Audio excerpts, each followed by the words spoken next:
ಜಪಸರ ಮಾತೆಯ ಭಕ್ತಾದಿಗಳೇ, ಜಪಸರವೆಂಬ ಆಯುಧ ಸಂಚಿಕೆಗೆ ನಿಮಗೆಲ್ಲರಿಗೂ ಸ್ವಾಗತ ಸುಸ್ವಾಗತ. ಇಂದು ಅಕ್ಟೋಬರ್ 2ನೇ ತಾರೀಕು. ಇಂದು ನಾವು ಧ್ಯಾನಿಸುವ ವಿಚಾರ ನಮಗಾಗಿ ಮಿಡಿಯುವ ಮಾತೆ ಮರಿಯಳ ನಿಷ್ಕಳಂಕ ಹೃದಯ. ಪ್ರಿಯ ಸಹೋದರ ಸಹೋದರಿಯರೇ, 20 ವಯಸ್ಸಿನ ಜಿಲ್ ಎಂಬ ಯುವತಿ ಮದುವೆಗಿಂತ ಮುಂಚಿತವಾಗಿ ಗರ್ಭಿಣಿಯಾಗಿದ್ದಳು. ಆಕೆಯೊಂದಿಗೆ ಈ ಪ್ರೀತಿಸುವ ನಾಟಕವಾಡುತ್ತಿದ್ದ ವ್ಯಕ್ತಿ ಅನ್ಯ ಧರ್ಮಕ್ಕೆ ಸೇರಿದವನಾಗಿದ್ದ. ಅವನು ಹೇಳಿದ್ದ ಆಕೆಗೆ, ನಿನ್ನ ತಂದೆ ತಾಯಿ ಬಂಧು ಮಿತ್ರರನ್ನ ಬಿಟ್ಟು ನನ್ನೊಡನೆ ಬಂದ್ಬಿಡು ಎಂದು ಆಕೆಯ ಮನವೊಲಿಸಿದ್ದ. ಈ ಬ್ರೈನ್ ವಾಶ್ ಅಂತ ಹೇಳ್ತೀವಲ್ಲ, ಹಾಗೆ ಆಕೆಯ ಮನವನ್ನ ಆತ ಒಲಿಸಿದ್ದ. ಈ ಜಿಲ್ ಎಂಬ ಯುವತಿ ಆ ವ್ಯಕ್ತಿಯ ಪ್ರೀತಿಯ ಪಾಶದಲ್ಲಿ ಬಿದ್ದು ಹೊರಬರಲಾರದೆ ನರಳಾಡುತ್ತಿದ್ದಳು. ಕಾರಣ ಇಷ್ಟೇ, ಪ್ರೀತಿ ಮಾಡಿದಾಗ ಗೊತ್ತಾಯಿತು ಆ ವ್ಯಕ್ತಿ ಒಬ್ಬ ಜೂಜುಕೋರ. ಆದ್ರಿಂದ ಈ ವಿಚಾರವನ್ನ ಏನ್ ಮಾಡ್ತಾನೆ ಅಂತಂದ್ರೆ, ಆಕೆ ತನ್ನ ತಂದೆಗೆ ಹೇಳ್ತಾನೆ.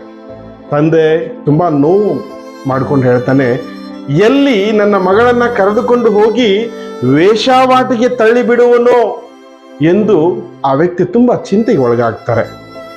ಮರುದಿನ ಜಿಲ್ ಅಂದುಕೊಂಡಂತೆ ಆಕೆ ಏನು ಮಾಡಿಲ್ಲ ಅಂತಂದರೆ, ತನ್ನ ತಂದೆ ತಾಯಿಯ ಮಾತನ್ನ ಮೀರಿ ಒಂದು ಕಾಗದವನ್ನವನ್ನು ಅಥವಾ ಪತ್ರವನ್ನು ಬರೆದು ಮನೆ ಬಿಟ್ಟು ಹೋಗಿಬಿಟ್ಟಿದ್ದಳು.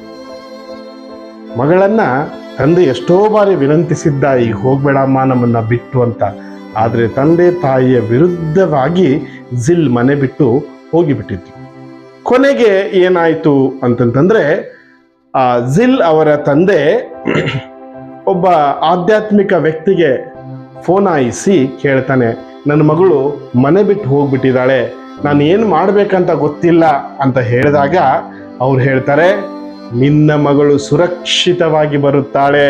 ಆದ್ರಿಂದ ನೀನು ಏನು ಮಾಡು ಅಂತಂದ್ರೆ, ನೀನು ತಕ್ಷಣ ನಿನ್ನ ಮಗಳನ್ನ ಮಾತೆ ಮರಿಯಳ ನಿಷ್ಕಳಂಕ ಹೃದಯಕ್ಕೆ ಸಮರ್ಪಿಸು. ಮಾತೆ ಮರಿಯಳ ನಿಷ್ಕಳಂಕ ಹೃದಯಕ್ಕೆ ಸಮರ್ಪಿಸಿ ನೀನು ಜಪಸರವನ್ನ ಪ್ರಾರ್ಥಿಸು ಎಂದು ತಿಳಿಸಿದ. ಆಗ ಅವನು ಅದೇ ಭಕ್ತಿ ವಿಶ್ವಾಸದಿಂದ ಮಾತೆಯಲ್ಲಿ ಪ್ರಾರ್ಥಿಸ್ತಾನೆ. ಏನಂತ, ಅಮ್ಮ, ನನ್ನ ಮಗಳನ್ನ ನಿನ್ನ ನಿಷ್ಕಳಂಕ ಹೃದಯಕ್ಕೆ ನಾನು ಸಮರ್ಪಿಸ್ತೀನಿ, ನನ್ನ ಮಗಳು ಎಲ್ಲೇ ಇರಲಿ ಆಕೆ ಸುರಕ್ಷಿತವಾಗಿರ್ಲಿ ಅಂತ ಹೇಳಿ ಜಪಸರದ ಪ್ರಾರ್ಥನೆಯನ್ನ ಮಾಡ್ತಾನೆ. ಏನಾಯ್ತು ಗೊತ್ತಾ ಪ್ರಿಯ ಸಹೋದರ ಸಹೋದರಿಯರೇ, ಜಿಲ್ ಅವತ್ತು ಬಸ್ ಸ್ಟ್ಯಾಂಡಿನಲ್ಲಿ ಬಸ್ಗೋಸ್ಕರ ಕಾಯ್ತಾ ಇರ್ತಾಳೆ.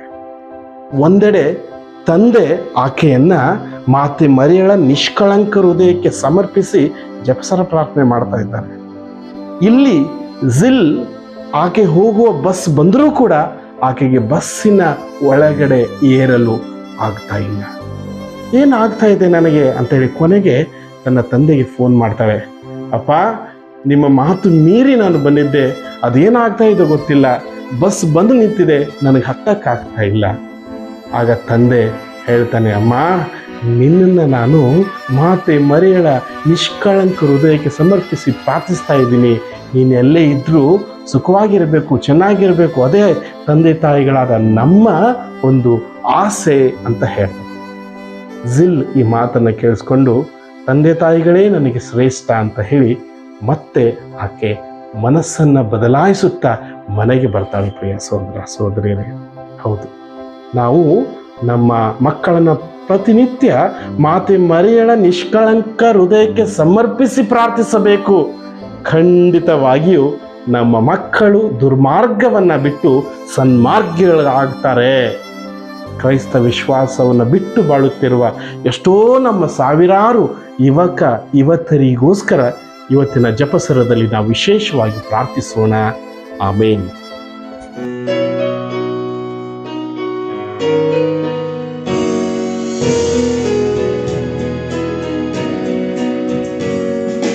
ನಮೋ ಮರಿಯೇ ಪ್ರಸಾದ ಪೂರ್ಣೆ, ದೈವ ವಾಕ್ಯದ ದೇಗುಲವೇ, ಸ್ತ್ರೀಯರಲ್ಲಿ ನೀ ಧನ್ಯಳಮ್ಮ, ಧನ್ಯವು ನಿನ್ನ ಕರುಳ ಗುಡಿ, ಆ ಧನ್ಯದ ಫಲವೇ ಯೇಸು ಪ್ರಭು.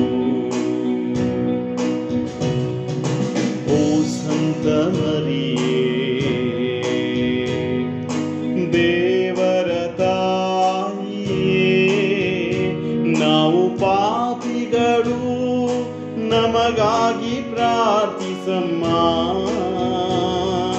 ಈಗಲೂ ಯಾವಾಗಲೂ, ಈಗಲೂ